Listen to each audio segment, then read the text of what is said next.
રવિવારના રોજ લઘુમતી સમાજ દ્વારા એક પસ્તીદાનના કાર્યક્રમનું આયોજન કરવામાં આવ્યું હતું। સુરત શહેરની લઘુમતી સમાજ અને યુવા મોરચા દ્વારા શનિવારના રોજ એક પસ્તીદાનના કાર્યક્રમનું આયોજન કરવામાં આવ્યું હતું। આ કાર્યક્રમમાં એક વર્ષથી શહેરમાં પસ્તીદાનનું કાર્ય કરતા બ્રિજેશભાઈ દ્વારા આ કાર્યક્રમનું આયોજન કરાયું હતું। આ કાર્યક્રમમાં અજયભાઈ ચોકસીને પસ્તી તુલા કરવામાં આવી હતી। आज वोर्ड नंबर 11 भारतीय जनता युवा मोर्चो અને लघुमती मोर्चा द्वारा पस्तीदान से पुस्तकदान अभियान ये अमरु छेल्ला एक वर्षथी चाले छे। गया वर्षे अमे घरे घरे जईने पस्ती उघरावीने टोटल 9000 किलो पस्ती भेगी करी थी અને सरकारी स्कूलोनी अंदर जो जरूरियातमंद विद्यार्थीओ छे एमने 25,000 नोटबुकનું વિતરણ આ પસ્તીના પૈસાના માધ્યમથી અમે કરેલું હતું। અત્યારે પણ આ છેલ્લા 3 મહિનાથી પાછું આ અભિયાન ચાલુ કરેલું છે અને આવનારા દિવસોમાં 1 લાખ નોટબુક જ્યારે આ નવી સ્કૂલ ચાલુ થશે ત્યારે 1 લાખ નોટબુકનું વિતરણ અમે લોકો કરવાના છે।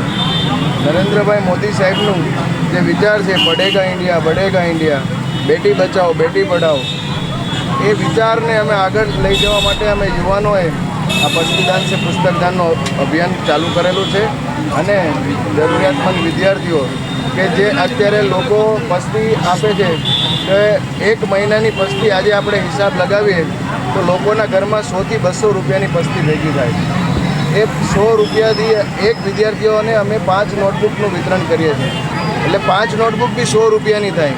એટલે જો એક ઘરમાંથી 1 મહિનાની જે પસ્તી દાન કરે તો એનાથી એક વિદ્યાર્થી ભણી શકે।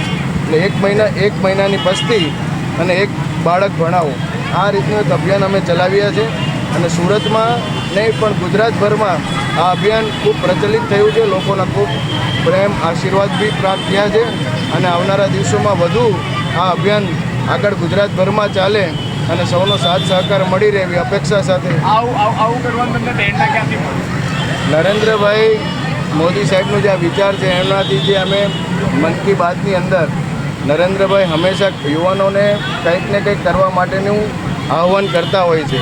અને નરેન્દ્રભાઈ મોદી સાહેબનું જે આ વિચાર અમે કંઈક દેશ માટે કંઈક સેવા કરવા માટે કંઈક સમાજ માટે કરવાની જે પ્રેરણા એમનાથી મળી અને મારા એક માર્ગદર્શક છે દિલીપભાઈ દેશમુખ, એમને આ મને એક રાહ ચીંધી કે તમે પસ્તી ભેગી કરો અને એનાથી પૈસાથી જરૂરિયાતમંદ વિદ્યાર્થીઓની સહાયતા કરો। ઓડિયન્સને શું મેસેજ દેવા માંગુ?